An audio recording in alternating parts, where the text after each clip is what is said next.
Hai Falcomstar, dan sekarang aku sudah berada di Grand Ballroom Arya Duta Palembang. Dan sekarang aku bersama teman aku Zahra, Siti Azahra. Ya, halo Zahra. Hai juga Vina, ya Allah.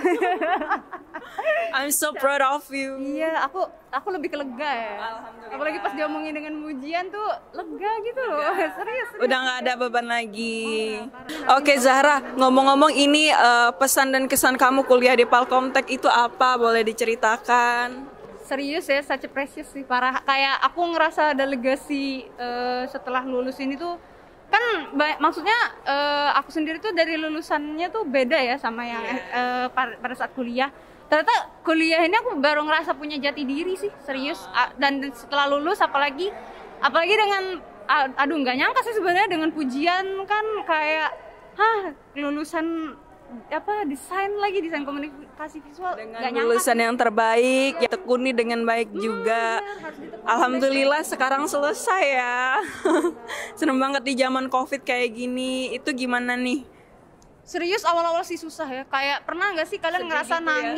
nangis bener-bener nangis pas lagi abis MK online, nggak bisa ketemu teman, nggak bisa ketemu dosen. Tapi ya seiring berjalannya waktu kan kita tetap harus terbiasa. Dan ya udah semangat aja yang kayak ayo kita bisa kok kalau misalnya diterusin terus sama aja kayak offline.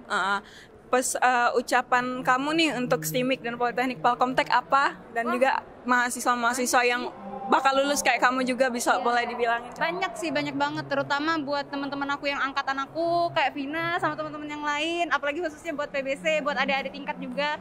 Ya pokoknya semangat terus, jangan ngerasa pantang nyerah, dan jangan lupa kamu bisa nemuin jati diri kamu pada saat kamu kuliah sih. Aku ngerasain itu, dan apapun yang kamu lakukan, just do it aja lah. Iya. Just do it dan jalani ke depan. Oke, terima kasih untuk Zahra. Sukses terus ke depannya ya. Bye.